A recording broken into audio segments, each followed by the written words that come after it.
So hello guys, welcome back to Motowear. So இன்னைக்கோட வீடியோல நம்ம எதை பத்தி பார்க்க போறோம்னு சொல்லிட்டு ஆல்ரெடி நம்ம இன்ஃபர்மேஷன் கொடுத்திருக்கோம். எஸ் Saddlebag பத்தி பார்க்க போறோம். இத பைக்ல எப்படி மவுண்ட் பண்றது and என்னென்ன பைக்குக்கு யூஸ் பண்ணலாம், எந்த மாதிரி பைக்குக்கு saddle stay வேணும், saddle stay வேணாம்னு சொல்லிட்டு இந்த வீடியோல நம்ம டீடைலா பார்க்க போறோம். So வாங்க வீடியோக்குள்ள போலாம். So guys, Motowear ஓட Saddlebag. இந்த Saddlebag பாத்தீங்கன்னா 30+30 litre capacity as well as இது எப்படி பைக்ல மவுண்ட் பண்ண போறோம்னு உங்களுக்கு கம்ப்ளீட்டாவே சொல்லிடுறோம். So இது வந்து just normal ஒரு பேக் டைப் தான். ஸோ இந்த பேக்கை வந்து நார்மலாக எப்படி மவுண்ட் பண்ணுறோம். மவுண்ட் பண்ணோன்னே மொத்தம் 3 கிளிப்ஸ் இருக்கு. ஸோ இந்த 3 கிளிப்ஸையுமே எப்படி நம்ம மவுண்ட் பண்ணுறோம்னு சொல்கிறோம். ஸோ அதுக்கு முன்னாடி இந்த பேக்கோட என்னென்ன ஃபீச்சர்ஸ் இருக்குன்னு எல்லாமே உங்களுக்கு கிளியராக சொல்லிடுறேன். இது பார்த்தீங்கன்னா டபுள் கிளிப் லாக்கோட வருது as well as internal external rain liner வருது உங்களுக்கு. இன்டர்னல் ரெயின் லைனருக்குள்ளே தான் நம்ம திங்ஸ் எல்லாமே இருக்கும் உங்களுக்கு. ஸோ இங்கே இன்டர்னல் ரெயின் லைனர் பார்த்தீங்கன்னா green liner which is detachable type as well. So இதை நீங்கள் தனியாகவும் பிரிச்சிடலாம், தனியாக பிரிச்சும் எடுத்துடலாம். ஸோ இதுக்குள்ளே நம்ம ஸ்டஃப் எல்லாமே வச்சுட்டு இங்கே ஒரு வெல்க்ரோ இருக்கும். இந்த வெல்க்ரோ லாக் பண்ணிவிட்டு ஒரு ரோல் ஓவர் சின்னதாக ரோல் ஓவர் பண்ணிவிட்டு இந்த கிளிப் இருக்கும் உங்களுக்கு. ஸோ இந்த கிளிப் வந்து நம்ம நார்மலாக யூஸ்வலாக லாக் பண்ணி விட்டுடலாம்.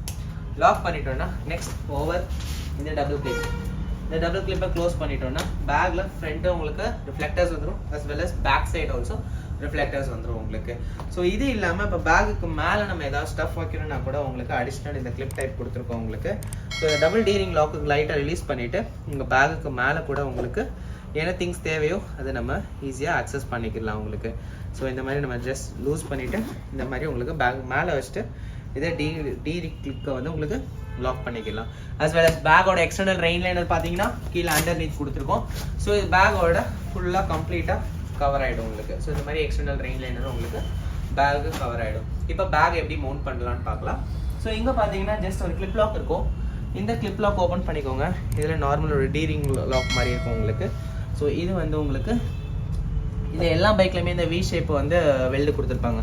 ஸோ இந்த இடத்துல லாக் பண்ணிவிட்டு இந்த கிளிப்பை வந்து ஜஸ்ட் நீங்கள் லாக் பண்ணிட்டாலே போதும், உங்களுக்கு பர்ஃபெக்டாக பைக்கில் சேடல் பேக் உட்காந்துருச்சு, அவ்வளோதான். ஸோ அதே மாதிரி இந்த சைடும் உங்களுக்கு கிளிப் லாக் கொடுத்துருக்கோம்.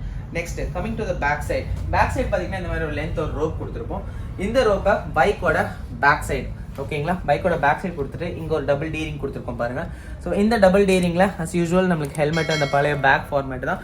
டபுள் டீரிங் லாக் பண்ணிட்டீங்கன்னா போதும், பேக் ஃப்ரண்ட்டும் வராது, பேக் சைட்லேருந்து புஷ் ஆகாது as well as கம்ஃபர்ட்டாக ஒரு பில்லியனும் உட்கார முடியும் உங்களுக்கு. ஸோ இந்த மாதிரி சேடல் பேக்ஸ் வந்து உங்களுக்கும் வேணும். இது எந்தெந்த பைக் செட் ஆகும்னு சொல்லிட்டு நம்ம ஆல்ரெடி நம்ம சொல்லியிருந்தோம். இது பார்த்தீங்கன்னா டபுள் சஸ்பென்ஷன் பைக்குக்கு வந்து சேடல் ஸ்டே எல்லாமே போடலாம். இல்லை உங்கள் பைக் வந்து ஒரு மோனோ சஸ்பென்ஷன் இருக்குது, ஒரு அட்வென்ச்சர் டைப் இருக்குன்னா டிஃபால்ட் நீங்கள் சேடல் ஸ்டே போட்டு தான் போடணும். இதை பற்றி மேலும் இன்ஃபர்மேஷன் வேணும், எனக்கு இன்னும் கொஞ்சம் டவுட்ஸ் கிளாரிஃபை ஆகணும்னா கீழே இருக்கிற காண்டாக்ட் நம்பரில் டேரெக்டாக நம்மளை காண்டாக்ட் பண்ணலாம். ஸோ இதே மாதிரி அனதர் இன்ஃபர்மேஷன் வீடியோவில் நம்ம அனதர் வீடியோவில் மீட் பண்ணலாம். தேங்க்யூ.